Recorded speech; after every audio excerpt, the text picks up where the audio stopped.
welcome to another Deals on Wheels, the show that gives you the lowdown on all you need to know when buying a second-hand car. That's right, Mike. We are your guides to everything you need to know about second-hand cars, and have we got a show for you tonight? What did you want? We re-examine the art of the deal. I asked 875. And then, of course, that's what I want for it. Mike gets all breathless over the first bike of the series, the Yamaha R1. This bike is awesome. And how to get more car for thousands less cash, from a Lamborghini Espada to a nearly new family car. But first, take a look at this. The Citroën 2CV is France's equivalent of the British Mini and the German Beetle. Only in many ways, I think it's a better car. I mean, what else can you get that has 4 doors, a convertible roof, removable seats, a huge load area, and which is hilarious to drive? Now, of course, they're not very fast, but with its high ground clearance, extraordinary front-wheel drive and weird suspension, you can take them anywhere, and every trip is a real adventure. Virginia is one of those many women who love their 2CVs. In fact, she's only selling it because now she has to do many more motorway miles. Hello, my name's Virginia, and this is my 2CV, Dolly. We've been together a number of years, but I'm getting married shortly and we need the money. So sadly, she's got to go.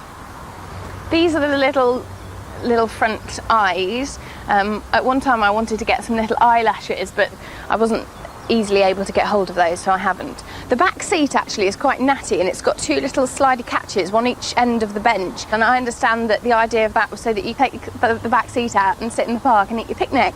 Sheer luxury! It's great owning a 2CV. All the other 2CV drivers will wave if we see somebody out. I like her because she's fun. I will be sad to see her go, very sad. I don't think you ever forget your first car. This is a modern safety feature. It's a remote control stereo controller, so that I wouldn't have to lean across the steering wheel and distract myself when I was changing my Spice Girls to steps.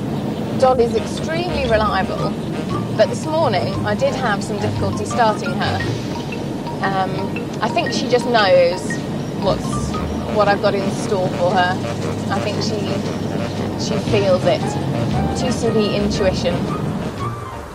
As for price, I've asked for £875, and I want £875. She's an expensive lady. I will budge, but we'll just see how much. Now, mechanically, 2CVs are very simple things, so don't worry too much about those issues. Much more important is the condition of this very delicate body and the chassis underneath. Now, rare is the 2CV that hasn't got dents and grazes on all 4 of its wings. And beware cars built after 1985, when build quality took a decided turn for the worst. Now, 2CVs have 2 parallel chassis members that run the whole length of the car. Now, if you can get in underneath to have a look at those, all well and good, because you'll soon spot any rust. But if you can't do that, at least get the front wheels on full lock and have a good peer down here, where you can see the chassis exposed at its most vulnerable point. If you can see any rust there, then walk away. Under the bonnet, all 2CVs are air-cooled, so the quality of the oil plays a vital role in performance. So when you get the car service, ask for a good quality replacement oil. Also, 2CVs suffer terribly with bad starting on cold and damp mornings. It's easily fixed, just get these leads replaced. They're relatively inexpensive and it should sort out all your problems. People get incredibly attached to their 2CVs, and Virginia is no exception. In fact, I don't think she's going to move much on her asking price, but I do think the car is worth £800. Admittedly, Rich, they are a cheap, fun, eccentric little motor, but it's not worth anywhere near that. I'd only give 600 quid. Let's have a butcher's. I'm feeling really nervous. Butterflies, just like you do before an exam. Like I do before an exam. I've got a buyer coming, and he should be here any minute. I'm Tony, and I've come to see Virginia about her 2CV. Very nice. Looks just like mine. Aww. Aww. Well, ask me anything, look at anything. OK. I'm not a great car mechanic or anything. But, yeah, but there's a Haynes manual in there if you want to get your fingers dirty. Yeah, I've bought a Haynes manual as well. Someone would reversed into us the day I bought it, which is why its bonnet is so lovely, because it had a new bonnet. Oh, poor old thing. Oh dear, it's all rusty all the way down there. Oh. Is that on the chassis? I think it is. Or is it just on the door? Oh, it's probably only minor. But what's that little... Oh, that's just... Oh, a little rag for cleaning. Oh, yeah, very good. Should we go for a drive? Yep. Yeah? That'd be really good. Okay. Oh, dearie me, it's what a clutch. I'm not used to such a good clutch. Whoa, what a clutch it's got. It's magnificent. It's the best one ever, yeah. It's just like a real car, isn't it? Really? It is a real car. I know it is. It's wonderful. Oh, she likes the fact that you're saying lots of nice things about her. Oh, yeah, that's good. I'm pleased. Now, remember, Virginia's asking £875. Let's see how close she can get. She'd like you if you like her. Yeah, yeah, I'm well aware of that equation. Yeah, I know, yeah. I thought maybe about £600 I could offer you, see. But after taking it for a drive, I think it's great, really. I mean, so I could up my starting offer to £700. I know, what did you want, actually? It was $850, wasn't it? I've forgotten, to be honest. I asked 875. 875, OK. Yeah. And then, of course, that's what I want for it. Right, so you want your full 875, do you? Well, that's my objective. You've done very well. I think, yeah, the tyres do sort of, I thought the front one sort of looked a bit bored, like what I was thinking of. I was coming 100 lower just in case there's the odd thing I have to get done. You know, like, but they probably wouldn't be, would they? I actually think it's probably worth what you want. I do, yeah. So I'll be willing to pay you that. But I want you to be happy. Oh, yeah, I know, yeah, understood. I think it's worth it, yep. So, yeah, I'll be willing to drive it away. Well, I'll tell you what, I'll let you off 10 quid for your tank of petrol to get home. Oh, that's very good of you. Okay. Thank you. That's very good. Is that a deal? Yeah, that's the deal. Shake on it? Shake on it, yeah. Excellent. That's 4 and there's 3. See, I came down prepared to bargain. You're a wise man. I'm allowed to count it. Yeah, definitely, you want to. Yeah, you should. They're all in 20s. There's 870. But I haven't got 5 quid to give you. That's right, keep it then. That's right, just keep it, that's right. 870. Right. Safe journey. Cheers, thank you very much. No problem. All the best. And you. Bye-bye. Cheers. I'm feeling sad, but I think Tony's going to give Dolly a night home. So I'm pleased.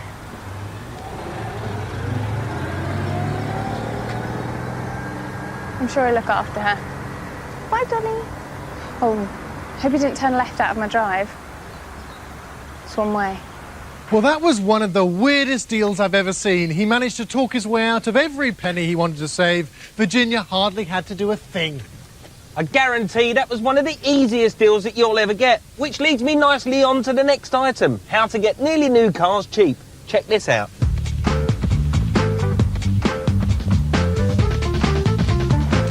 Hire cars! They just love them. PJ O'Rourke once said that the fastest car in the world is a hire car. How do you treat a hire car? Do you treat it like you would your own car? No. Would you ever consider buying a hire car? Never. Why not? Because they get thrashed, abused, mistreated. I own a hire car. You do? An ex-hire car, yeah. Fantastic. And has it been good to you? Very good, yeah. You see, the fact is that most hire car companies just want to get shot of their cars within a year. Most of them have got the remainder of their warranty and they've got low mileage and they go for a song. Most of these cars are between 6 and 9 months old and still have the remainder of their manufacturer's warranty. They should all come with a full service history so you can check to make sure they ain't been wrapped round a tree once or twice in their lifetime. If that's the case, then you simply move on to the next.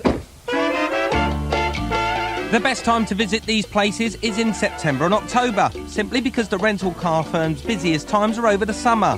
After the rush is over, the cars become too old to hire, so there's a lot more to choose from. Now, you have to use your brains when you buy one of these, because let's face it, you know how they've been treated. Make sure everything electrical works in the car. Once you're inside, flick every switch and push every button until you're satisfied that it's all shipshape. So what have they got to sell you? Well, for starters, look at this, the little Vauxhall Corsa, 1.2 Envoy, done a little over 9,000 miles. This car new was 7.5 grand. It's stunning. They want less than £5,000 for it. Have you got a big family? How about this, the Toyota Previa? 2.4 GS, it's got some toys on it. It's in lovely condition. It's done 18,000 miles, which is a little bit above the normal. But this car new was over £20,000. Today, you ready for this? Less than £14,000.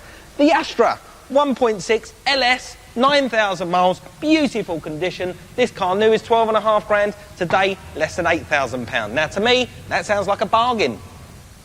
Two hire car companies have a published policy on ex-rental cars. At Europe Car, cars are sold as seen, full ashtrays, muddy carpets and all, but you can haggle over the price. At Avis, prices are fixed, but the cars have been completely valeted and you can pre-order the vehicle of your choice, so it's up to you. The bottom line is, there are monstrous savings to be made, whether you're playing it safe over at Avis or you fancy a haggle over at Europe Car. Go on, I dare ya. So, even if they have done 100 miles an hour in reverse, buying a used hire car can make a lot of financial sense. And if you want to know where you can find one, just go to our website for a list of stockists. Join us after the break for the jaw-achingly fast Yamaha R1 and the sublime Lamborghini Espada. We'll see you then. Visit our website at www.4car.co.uk for more information about where to buy an ex-hire car and for the story of superbikes. Visit our website at www.4car.co.uk and check out our interactive feature on Ford's new concept car, the 24/7. But now it's time for our first two-wheel deal. The Yamaha R1 is perhaps the scariest bike available. When it was unleashed in 1998, it redefined motorcycling performance. Its 140 brake horsepower engine can propel you from 0 to 100 and back to 0 quicker than you can get a Subaru Impreza up to 70. And believe you me, that's fast. And as a consequence, a lot of people bottled it and they traded in their Yamaha R1s for a much softer option. Tony is selling his bike because of family commitments. He's swapping his levers for some baby grows as he gets to grips with a new family life. My name's Tony and this is my Yamaha YZF R1 bike. I've had the bike for just under 2 years and it's been a fantastic bike. Very quick, very reliable and looks great. But unfortunately, it's got to go. The acceleration the bike I've got now is from standing still, it can do 0 to 60 in probably just under 2 seconds, 0 to 100 in 4 seconds. So it's very, very quick, you know, and the rush you get from that acceleration, you know, the whole package, the wind going round your legs and all that, you know, you're just enclosed in a car and it doesn't come close driving a car to riding a bike, you know. 6 weeks ago, started a family and now got a beautiful little daughter, Ellie, and really there doesn't seem many good reasons at the moment to keep the bike. Financially, keep it in the house, it's in the way. She could, you know, injure herself. She could scratch the bike. I'm made up to see the bike go, to be honest. That wasn't my decision. I didn't have any say in it at all. We didn't discuss it or anything. It's just when Ellie was born, we just came out with it. Oh, we want to sell the bike now. I still think it's absolutely gorgeous looking bike. The sound of it is something else, like an angel singing in your lid. It's a beautiful noise. I have the bike advertised for 6,500. I don't think I'll get 6,500 for it, but I certainly won't take less than 6. Hope to get about 6.2. I would be happy, but I'm certainly not taking less than 6.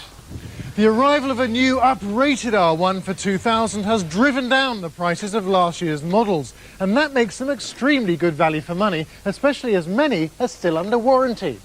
Cheers, Rich.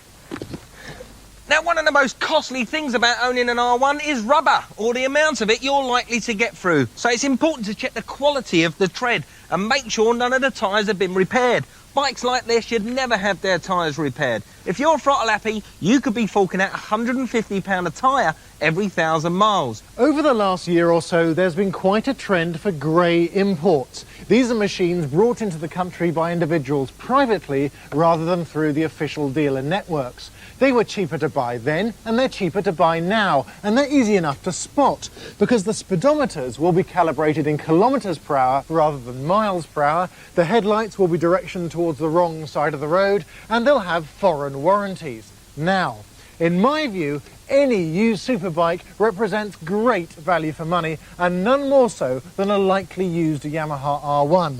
Tony's is in really good condition. It's worth £6,200. I agree with you, Rich. Tony's bike is immaculate and I would dearly love it myself. But there are plenty of them on the market and I reckon it's only worth £6,000. Let's see what happens. I've got somebody coming round today to see the bike. He lives locally, he's seen the bike, and he's mentioned the figure £6,000. I'm going to try and push it for a little bit more. Hopefully 6.3, but I'll see what I can do. Hi, my name's John. I own this Kawasaki and I've responded to an advert in the paper to come and look at this R1. I've seen the bike locally. I like the look of the bike. And let's hope we can do a deal.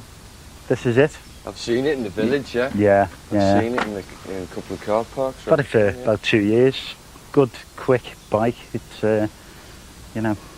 What's the reason for it going? It's baby, I'm afraid. Oh, right, you're going down that road, are you? Yeah. I think it's going all right, but just feel a bit funny, to tell you the truth, you know, just a bit weird. It's quite personal when somebody messes around with your bike, you know, so anyway, it might be it at the end of the day. Now, don't forget, Tony's hoping for £6,300 for his beloved machine. Let's see how it all works out. Do you like it? Yeah, I like it, yeah. I like it. Yeah. I like the extras on it. The sound of the cam's lovely. I've got a figure in my head of 6'3". Oh, right, well, that's too much. I'll be perfectly... I was thinking maybe more of about 6.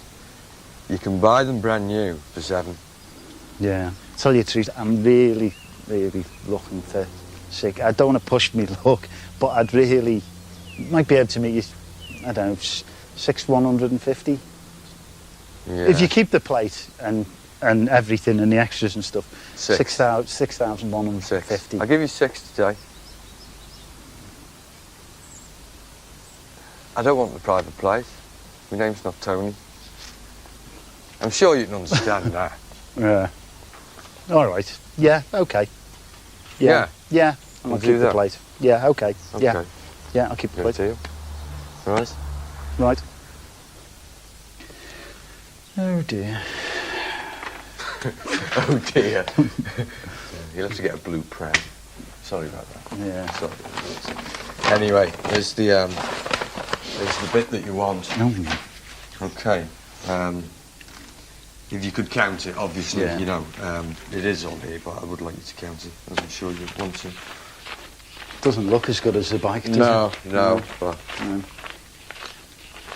and it doesn't seem to, you know, it just seems mad. It just, the bike seems to be worth a bit more than this, you know. It does to me anyway, but still, I'm sure it'll come in very handy. 6,000, that's me bike, gone. And, well, you see, he's got a good bike there, never mind. Poor old Tony. It looked like he was just about to burst out crying. Cheer us all up, Rich. What you got over there, mate? This, Mike, is one of the greatest GT cars of the early 70s, the Lamborghini Espada. I know what you're thinking. What's so deals and wheels about supercars? Sure, they're fast and okay, they've got bags of charisma, but it's not like you can fit the shopping, a pram or anything else in them for that matter. But what's this? a classic piece of Italian high-performance hardware that has a hatchback with a boot big enough to take my golf clubs. This is the Lamborghini Espada, one of the fastest production four-seater cars in the world in the late 60s, and I reckon the greatest GT car for a decade. In my opinion, the Espada was Lamborghini's last great practical supercar. It looks quite big, but actually it stands only a little over 1 metre tall, which is incredible considering it really does seat 4 adults in comfort. The heart of the beast is the stunning V12 4-cam 6-carburetor Lamborghini engine. That gives out 350 horsepower, which provides this car with 155 mph top speed and 0 to 60 in 8 seconds. Well, that's not shattering performance, but that's not important. It's the way it does it that counts. Listen to this.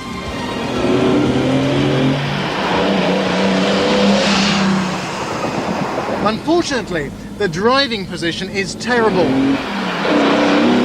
Your arms are outstretched and the steering wheel is quite flat. Now this is the Series 3 version, which means at least it's got power steering, but you still have to sit in a very uncomfortable place and your knees are up by your ears. Well, fortunately, you do get used to it, and once you do, driving any other luxury four-seater will be a bit boring by comparison.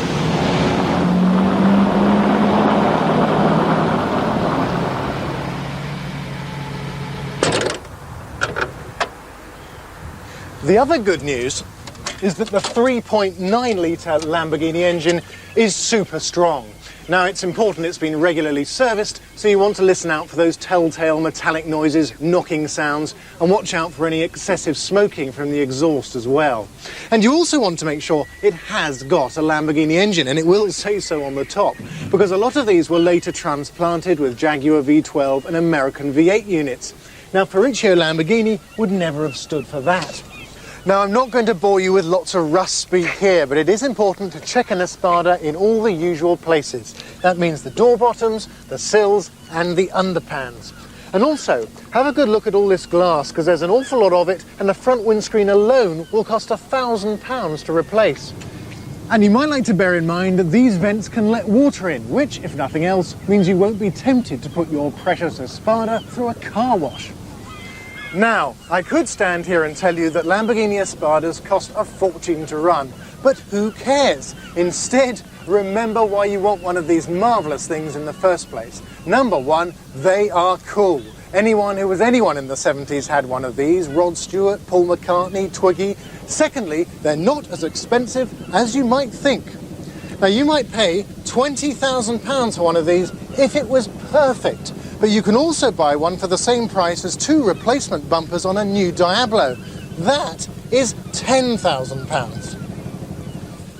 And don't worry about the running costs. I mean, for heaven's sake, you don't even have to drive the thing. Just stick it in your front room and gaze at it. Great art never came this cheap.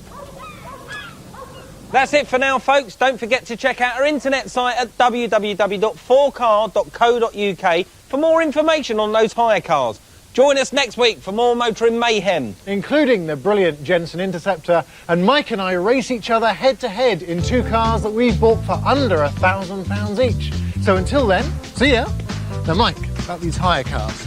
Can you get something decent, like a Lambo, perhaps? No, but I did see a very, very smart-looking Peugeot 406 coupe.